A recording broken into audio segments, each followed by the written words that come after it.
The following is a special presentation of Tony Kurre Radio. Welcome back to the Keefer and Kurre. He is Keefer on the left-hand side of the screen. I'm Tony Kurre right here on the TKR app. Of course, you can hear this show at least 5 days a week wherever you get your favorite podcast.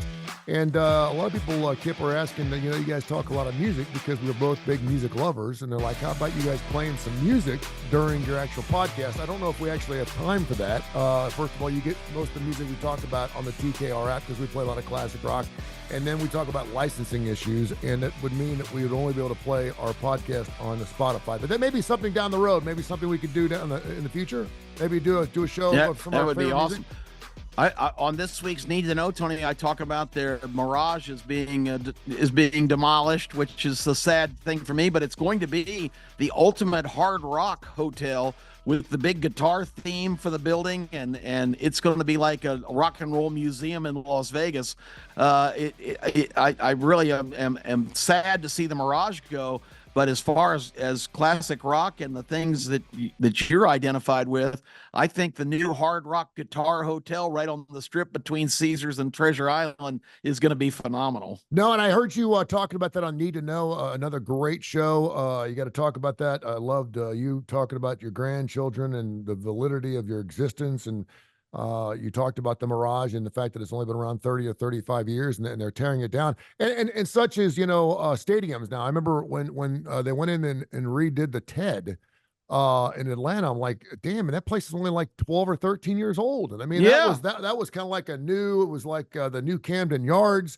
It was something where you could walk around for an entire 3 or 4 hours, and you could actually walk around the entire lip of the stadium, and they tore it down. And I'm like, wow, that's where we're at. And listen, I get, the riverfronts and the Three River Stadiums, those cookie cutters from the 70s, they needed to go, but hell, they were up for 30 or 40 years before we started tearing them down. Yeah, Turner Field was actually the Olympic Stadium in 1996. Yeah. And then they completely refitted it for baseball. And I thought it was a great park. The big rap on Turner Field was in a rough part of town, and parking was like non-existent. Somebody had to park 2 miles away and risk your neck to walk to the stadium. But moving into the suburbs, that was probably the biggest reason. Was just the fact that the city of Atlanta completely controlled that, and a lot of people had stakes in different parking areas, and there was a lot of political reluctance to work with the Braves to try to fix that. And so they bailed to the suburbs, which is still a sore subject with people that actually live in the city of Atlanta. Well, speaking of the burbs too, and I actually texted you, and I just realized the picture didn't go through because, like 1910, when the building was actually erected, and that's Rickwood, they didn't have cell phone service. So the cell phone service was about as good on Thursday as it was back in 1910 when that thing was built for $60,000. But I sent you a bunch of pictures. I know, right? And I hope you get these pictures I sent you on Thursday. I actually went out there. Tickets actually were half price. Tickets were going for $275 through MLB.com and the MLB app. And by the time the game kicked off around 5:30, 6 o'clock on Thursday, tickets were going for $1.50. And so I looked at my son. I said, yeah. And I said, and I texted you, and I don't know if you got it, but I said, I'm down here, man. If you want to come check the ball game out, we'll pick you up and go, because tickets were $125, $135 for the game. Wow. I can't believe that. And listen, you're only talking to, 8,500 fans. I think they had 7,800, I think, there for the minor league game on Tuesday. And they obviously sold out on Thursday. But there's not a bad seat in the house. So small. What was so cool about that stadium too is I was watching the game at Wrigley yesterday with the Mets, and they got those giant poles, where the stands actually go up, and then of course there's a covering, which is really great for Rickwood because if it's sun's out, man, half the stadium's covered by a roof. But you got those poles, and you'd have to sit by your seats. Hey, listen, there is limited viewing opportunities here. Really, you're talking about a pole. It's 1.5 feet wide. I mean, you could search around, look at it. If it saves you a couple $100. Why not? But I mean, those old stadiums, that's the way it was. And now, of course, you have unobstructed view, and it was fantastic. But I wanted to mention that because that was just one of the things. We did a couple shows on it here on TKR, and it was everything that I had hoped it was going to be. I was disappointed that a lot of people left in the 8th and 9th inning. You were talking about parking and everything. They obviously had a setup where you had to go to Legion Field. You had to show you had a ticket before you got on the Legion Field bus. And by the way, the MLB app sucks. By the way, we got our tickets through MLB, and we couldn't get our tickets. They told us to go to the will call window at the ballpark. Little did they know the will call window was about it was about the size of my head. I said, "There's no will call window at Rickwood. They didn't have will call back in the 1910s, the 1920s." Yeah. They said, "We promise your tickets will be down there." We got down there and our tickets weren't there, and somehow they worked something out, and we ended up getting in. But it was a lot of fun. I'm so glad you went. That's great. Yeah, and I hope they do it again. I thought it was fantastic. You and I were talking about, whether we should have Major League Sports in Birmingham. If we ever Yeah, do that was it, last week's. if we do, it should not be baseball, because I don't think we're patient enough. I don't think we're into it enough. Agree. I don't think we're pre-ar enough. It's unfortunate because we've had the Birmingham Barons, the Black Bands here for years. But as far as the Major League ballpark goes, it was more of it was more of an event to be seen at kind of thing. Sure. What was really cool though is, I'm sitting there and I was like 5 feet away from Joe Torre for like an hour. Oh, nice. George Foster was down there. Derek Jeter was 3 or 4 rows in front of me. And there's nowhere to hide. Incredible. To go. Yeah, go ahead. Yeah, Barry Bonds, Big Poppy, David Ortiz, Alex Rodriguez, all the legends of the game were at Rickwood Field. What a great night for Birmingham. It was fantastic. And again, the fact they sank that money into it, people were like, well, they sunk all that money into it. They're going to do it again. What they sank into that is what a utility player makes annually in Major League Baseball right now. So it's not that big of a nut. That's how big the money is. Couple other things I wanted to get into. First of all, you mentioned the Mirage in Las Vegas. The place I've been to many, many times. And we were talking about this, the longevity of stadiums, which is kind of where I went, and I kind of went off on a tangent there. But what do you think Vegas will look like in 30 years? Is there any casino that is off limits? I mean, I would have never thought the Binions would have ever closed. It obviously did in the middle of the night, by the way. I was there when it happened. There were people sitting at tables and the lights went out and they're like, we're closing. Take your chips and get out of here. And there was nowhere to cash your chips and it was crazy. And of course, it was one of the few places that had a bowling alley, which I thought was really cool. The Las Vegas Club, which is one of the originals down on downtown, which is one of my favorite places. And it was just compared to these other places, Golden Gate, another place that it would just break my heart if Golden Gate, home of the 99-cent shrimp. It's still 99 cents. It's been 99 cents since the 70s.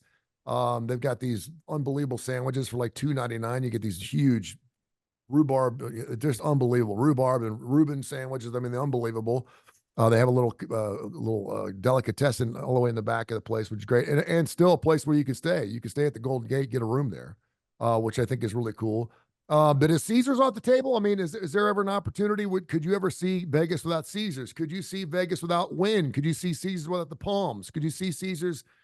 What are some of the other places? The Riviera. There's some other places that have closed. We're losing another one in the coming months. The Tropicana down at that end of the strip toward Mandalay Bay is going to be destroyed because that's where they're going to build the brand new Oakland A's, which will be the Las Vegas Athletics Stadium, right dead on the strip where the Tropicana Hotel is. How about that? So that one's going to be going away. But the Guitar Hotel is going to be right smack dab in the middle of the strip.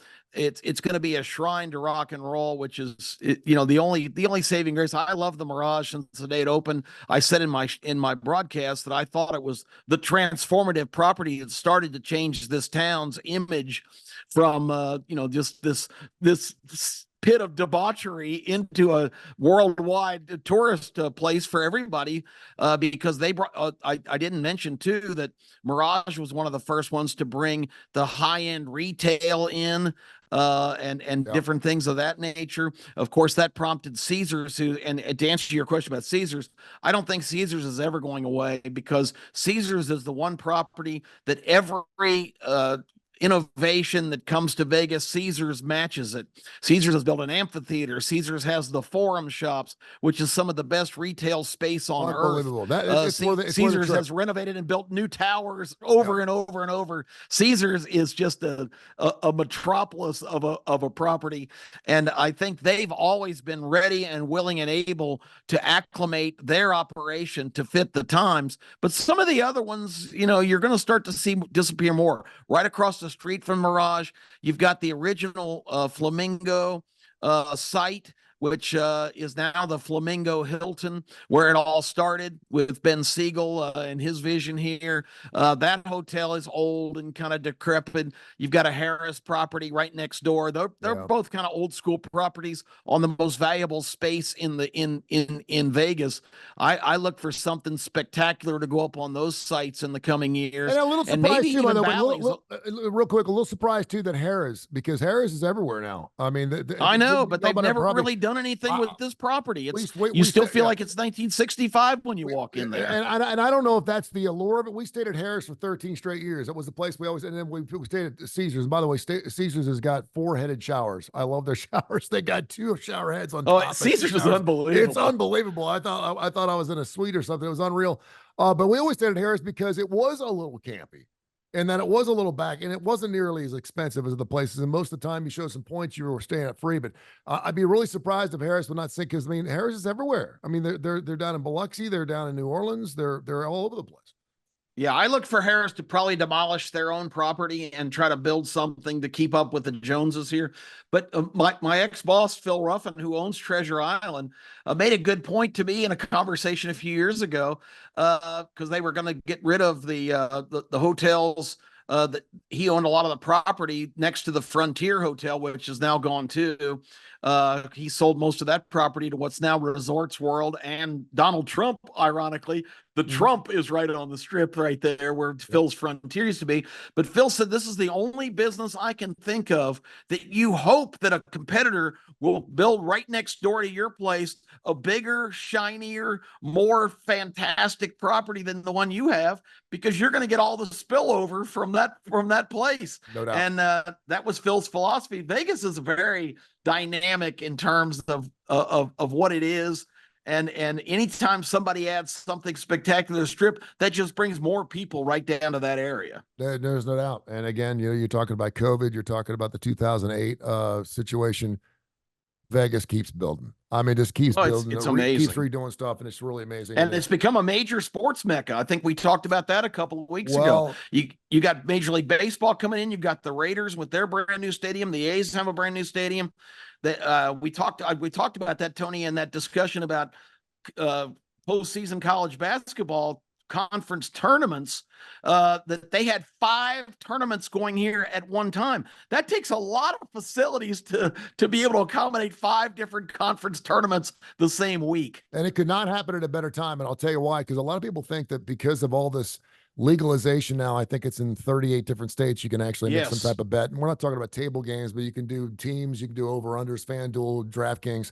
I think a lot of people thought because it's so acceptable now and accessible that people would stop going to Atlantic City and Las Vegas, the 2 places where you could only make a bet until it was about 15, 20 years ago. I'm thinking now that we're bringing a whole new mecca of bettors and gamblers. That could be good, that could be bad. And again, just because you give out free condoms doesn't mean everyone's having sex. I get that. But I do think because we're allowing gambling, I think people are going to explore a little bit more. And there just isn't anything like, I mean, you're on your phone with your guy or through your website, and that's all good. But there's nothing like sitting at the Caesars Sportsbook doing a Super Bowl. I mean, it's just, there's nothing like it. There never will be anything like it. I'm really curious to see. I mean, we hear from Case Keefer, my son, who is strictly data and analysis and numbers.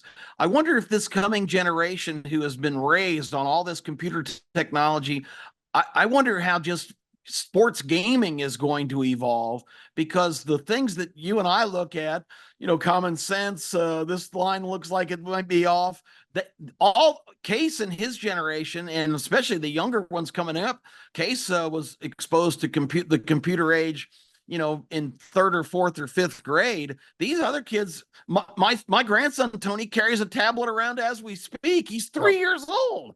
I mean, it's all going to be on that pad, and it's all going to be based on a completely different analysis system than you and I have been used to, and even Case's generation has. So I'm really interested to see how gaming itself of all kinds really evolves in this next because believe me, that the world of technology is married to the gaming industry. Can I tell you something now? And I'm going to admit something. I can do this because I'm 4 years removed from my official divorce, so it's over. She can no longer take me back to court. But I used to go to Home Depot every Sunday morning at 11 o'clock so I could call my man.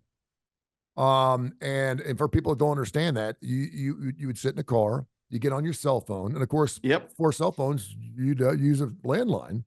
And you would call, and they would run down the lines for you. For the NFL, they'd go, New England. Call them out. 3-47. Call them out. 3-47. The Bengals are 4-4. Blah blah blah blah. And of course, the lines are changing as they're giving you the lines. And you're writing them down as quickly as you possibly can, and then you would go. I'll call you right back. I'll call you right back. I'll call you right back. That's after they give you figure, 729, you're minus 1735 my way. That's and then you would call back with the lines. And by then, sometimes the lines had changed. You could buy your halves. A lot of games didn't even have over-unders. In the National Football League, there were some guys that didn't do over-unders on National Football League games. Now imagine that on a Saturday when you've got over 100 college basketball games going off at one time. You could be on your phone with your guy for 12, 13 minutes, and there'd be 12 or 13 guys actually working the phones in a hotel complex somewhere, taking phone calls from guys, and everything was written down. And I mean, there were many times where you had a couple of beverages and you couldn't read your own writing. And I don't remember if I had 100 on this game, or I can't remember if I had 50 on this game. There'd be some time, and for the most part, they were always right. And then, of course, until it got computerized. So yeah, I kind of miss those romantic days. I don't miss it so much, and then of course, you're like, well, when would they be open? Would they open 20? No, they were only open for an hour and a half. They were open from, 10:30 to noon. They were open about an hour and a half before they come in at 3 o'clock, close at 4, come back at 5 for the night games. I mean, yeah, it was a lot of fun to do things. Wow. It's crazy. And I know you. Home Depot, huh? Did you go in and buy a piece of plywood? Oh yeah. I mean, I go to Home Depot every single Sunday for about 13 weeks, and I'd come home with a box of nails and either a very big smile on my face or a frown. But yeah, and then of course you meet your guy on that Monday, Tuesday, or Wednesday afterwards, depending on when. Behind the dumpster.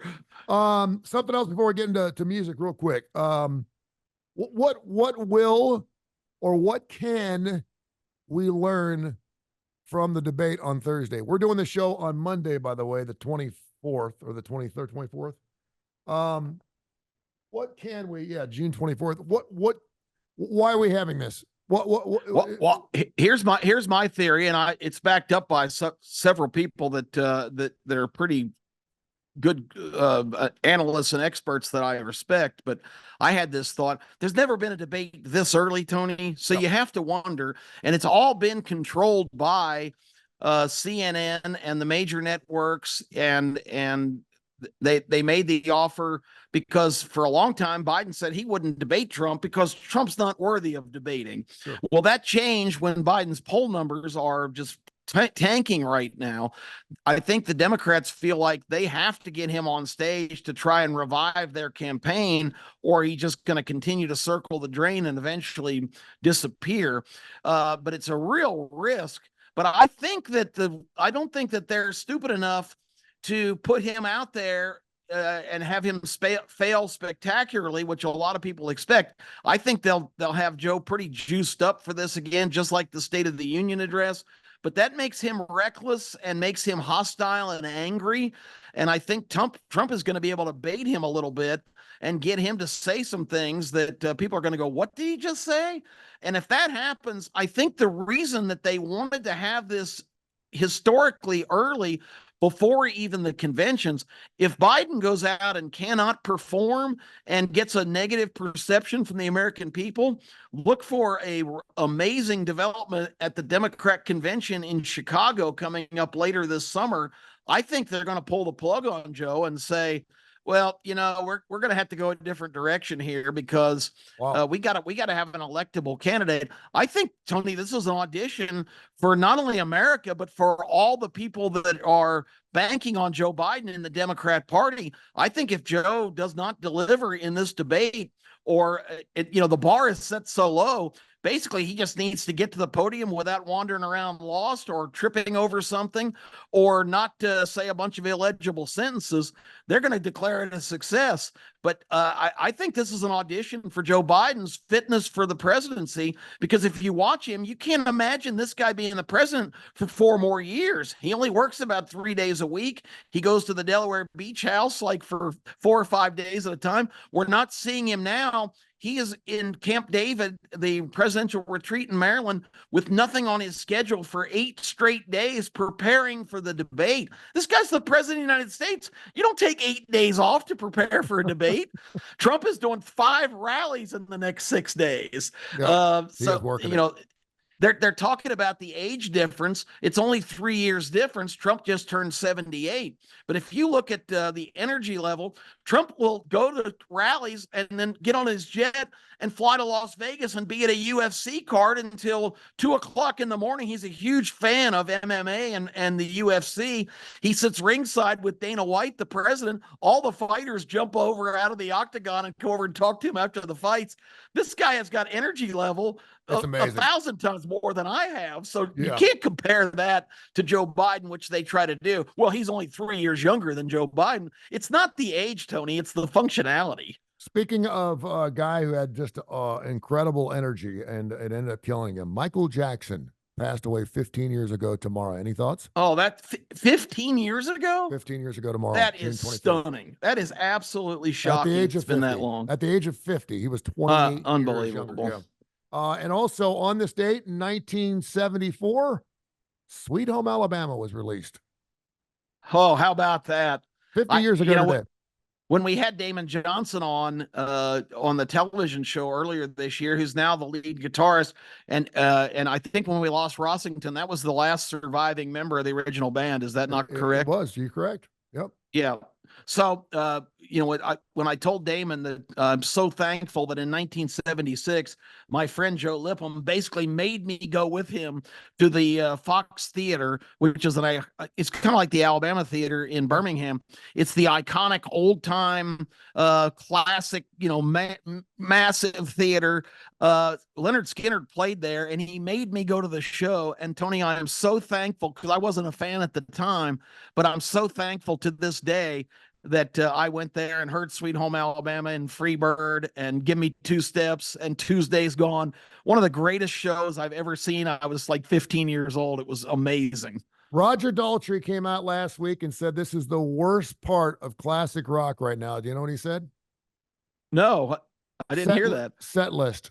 He said set lists are killing the live show. He said, if you want to go out and watch rock and roll, it's fine. He said, but back in the day, you were always surprised by what you were going to hear. You didn't know what you were going to hear. And now people can look up from date to date the set list of shows. And of course, we're not changing our music up. I would say, listen, if you don't want people to know what your set list is, change up your set list. Yeah. Change it. You got shows to do as A's and B's. Change up your set list. Get it done. But he's like, listen, it sucks because now everyone knows what I'm going to be playing next. There is no element of surprise. And he said, we used to have to call. Hey, listen, I was in Louisville, Kentucky last night. What did Roger Daltrey play? And you could go through his list. That was the only way you could do it. Now, of course, there are websites. Setlist.com is one of them. You can go and see exactly what everyone's playing when they do it. This is a little bit of a post-Cure than what we've seen from, I know that Yes recently got off tour, I'd say recently, 5 or 6 years ago, where they played 3 of their albums back to back to back. They played their albums from start to finish. Blackjack Symphony has made a living off of doing that, where they're playing albums from start to finish. And to know, first of all, those songs are coming up is a little exciting because we all have our favorite songs. To know that some songs that you normally wouldn't hear in concert are certainly going to be played. I don't know if you're ever going to hear And You and I, a 10-minute epic from Yes, but when they were going to be playing that album, that you're going to hear it. So I wanted to ask you the question. You've seen Jackson Browne a million times. I don't know if you check out his set list before you go. Do you want to know if it's a boy or a girl before she's born? I'll tell you, because I saw Jackson 3 times last year. The first one was in Birmingham at the Alabama Theater, which we were just talking about, on a Wednesday night. I saw him again the following Monday in Fort Lauderdale. Now, he played a show in Jacksonville in between there. I looked at the Birmingham. I remembered I didn't look in advance of Birmingham, but I did look before the Fort Lauderdale show at the set list for Jacksonville, and it was basically the same as what he just played in Birmingham. So I was already prepared at Fort Lauderdale. Well, he's just going to play the standard list. Tony, I was so proud. He played a completely different song set. Oh, wow. And interjected a couple of songs that I had not heard in concert in 25 years. He really went deep, and I don't know what it was about the Fort Lauderdale show. And then, of course, I saw him here in Las Vegas a couple months later at the Venetian, and he's playing kind of a smaller room and did a lot more piano stuff, because he plays guitar and does a lot of piano songs. But all 3 shows that I got to see Jackson in a 2-month period last year were completely different. So I'm really grateful for that. It was almost a catalog of his music. What a blessing. And for a guy like him, was he solo, or did he have the entire band? No, he had a band with him. Yeah. That's amazing, because I mean, normally bands just don't get up on stage and start doing a 9-month tour. You have rehearsals. Especially a guy like Jackson, because his key band guy David Lindley passed away a couple of years ago, and a lot of the staples that he had back in I guess in his prime, when he was doing Late for the Sky and The Pretender and those kind of albums, most of those guys have moved on or retired. So he basically rounds up a really tight bunch of musicians. But to your point, these aren't people that have been playing with him for years like he used to have. So yeah. I would think it's a lot more difficult to change it up when you've got just kind of hired help. So I will tell you this, Bruce Springsteen, the last time he played here in Birmingham was about 12 or 13 years ago. It's probably 20 years ago now, to come to think of it, because I remember I just had a miscarriage, and that had to be 20 years ago. And it's funny how you remember those things, because we end up going to the show to just kind of forget about it. But it was one of the best shows I'd ever seen. But I only recognized 4 songs from the entire night. He played 3 hours at the BJCC, and I only recognized 4 songs. I wanted to hear Jungle Land. I wanted to hear 10th Avenue Freeze Out. I wanted to hear Hungry Heart. Didn't play any of them. And it was still one of the best shows I'd ever heard. And I'm telling you right now, if I had gone on and checked out his set list before he played that evening, I'm not sure I would have gone. Yeah. Because, and listen, I've been playing music for 35 years on the radio. There ain't a Bruce Springsteen song that I shouldn't know. But I didn't know any of these songs. He was playing stuff from the river. I was like, what is this? Again, he played every song like it was the last time he was going to ever play it. And he made me a fan of his music. And so in that way, I don't want to know the music's being played, but in a different kind of way, the first thing I do is when I hear, a band come out and say, listen, we're going to play, this album from start to finish. The first thing I'll do is I'll pull that album out, and I want to see the songs. I cannot believe they're going to play that in concert. I can't believe they're going to play that, because there are a lot of B-side songs or songs that you normally would never hear. So yes or no? Do you like the set list idea or no? Or would you rather be surprised? I would rather be surprised. And like you, if I look at a set list and it's all like new albums or whatever they just come out with now, and they want to play all these new songs, that doesn't really, I'm like you. I guess I'm too nostalgic. I want to hear all the classic songs and make sure that they're included. And there are certain songs of certain artists that I like that are absolutely essentials. I love the Billy Joel live concert from Madison Square Garden. Or actually, awesome. That was MSG, that was on network TV. And he played nothing but the staples, the ones that I would be. There's 4 or 5 songs. Yeah, he played Vienna, which I thought was, which is a staple for his shows. But he played Innocent Man, and Innocent Man's one of the songs that, when you think of Billy Joel, you don't think of Innocent Man. Yeah, it didn't get, I don't think it was commercially as successful as some of his other ones, but it's one of his greatest songs. Yeah, so I mean, I was really happy, and I think maybe he just sang it just to see if he could sing it, because he was talking about the octave changes, and I mean, he could still drill it. I think he wanted to prove that to himself.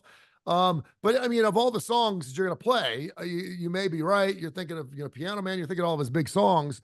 It's your life, but you don't think of Innocent Man. And I applaud him for that, because there are some songs like A Matter of Trust, which I think is one of his best songs, that he does not play Yep. live in concert, but that's one of the songs that he would play. So I applaud his effort on that. And maybe because, when you're talking about a band like a Def Leppard or something, it's more difficult to change up the set list than it is if you're, say, Billy Joel or James Brown or Jackson Brown or James Brown, for all that matter. And maybe it makes it more difficult. But Roger, we're Well, gonna have to go against you on this one. One quick point on that. I miss the late great Dan Fogelberg, Oh man, because I always thought his shows were a surprise. He would always reach back and find a song that wasn't necessarily a big hit, but it was almost like he styled.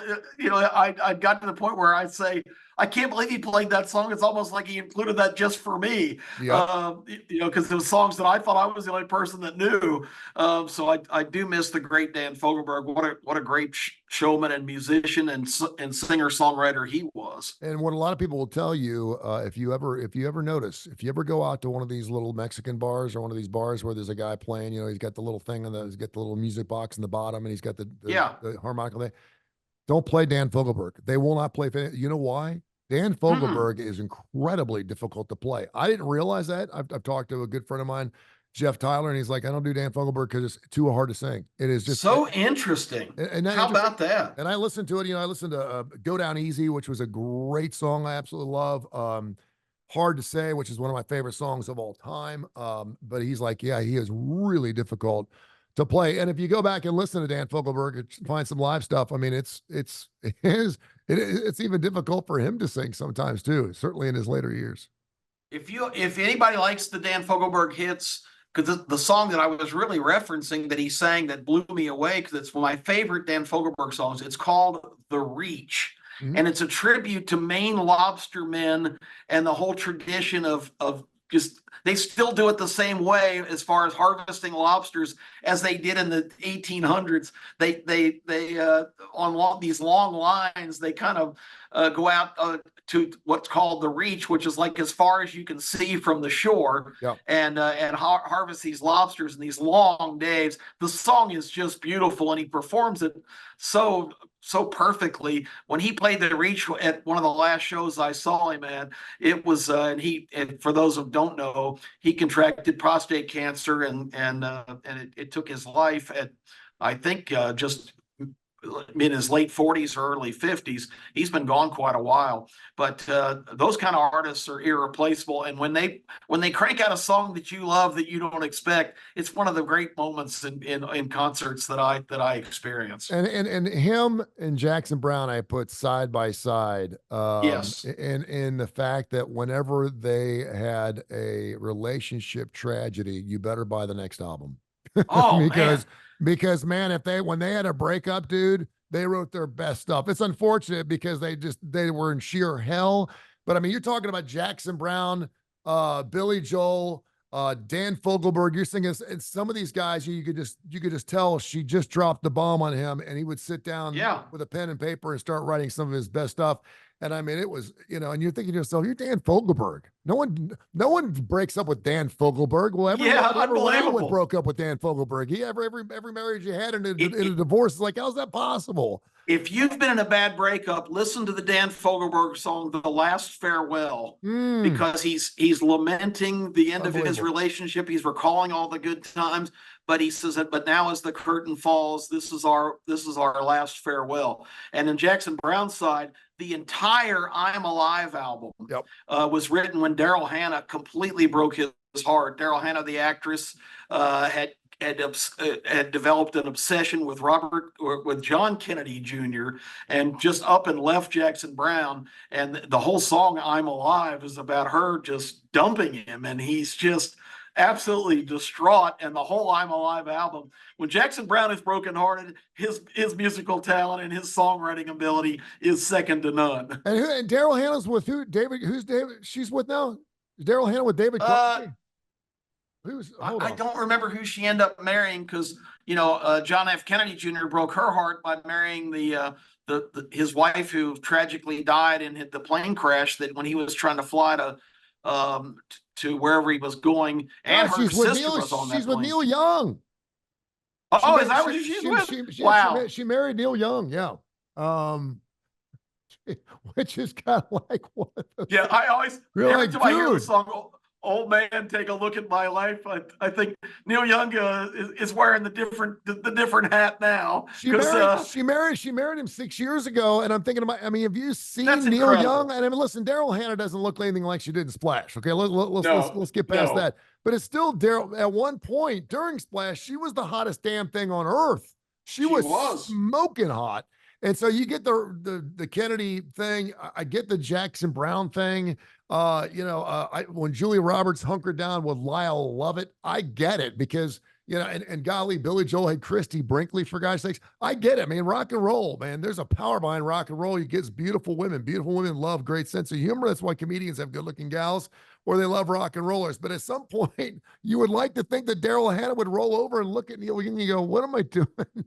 And it's substance for a whole different show, Tony. It really is. But I go back and look at the classic poets and all of the great songwriters of all time, people that craft lyrics, and all of them, or I won't say all of them, but all of them are either about the miracle of attaining love or the absolute heartbreak of losing love. Yep. And when I sit down and I try to write some thoughts along those lines, I get chastised by people who say, you shouldn't be writing about that in public.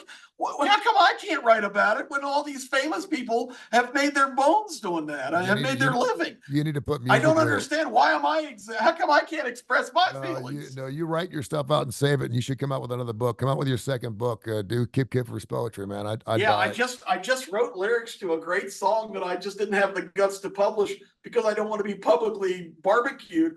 But the name of the song is "For 2 Days She Loved Me," and it's all about relentless pursuit.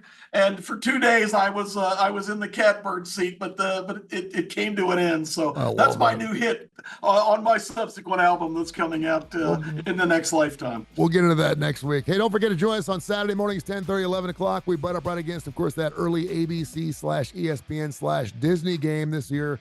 Of course, going to kick off with Clemson and Georgia. What a fantastic start. And of course, no one turns a game on right when it starts. You're going to be turning in to Kip Keefer and Tony Curre, the starting lineup again with a legend, Terry Quillian. Of course, your boy doing a fantastic job. He's going to give us all kinds of plays. Super hot during the football season as well. We'll do that again on Saturday morning. Till next week, my friend. Thank you very much. I appreciate you. Tony, it's always been a pleasure, and we never know where we're going to go with these discussions, but it's always a good place.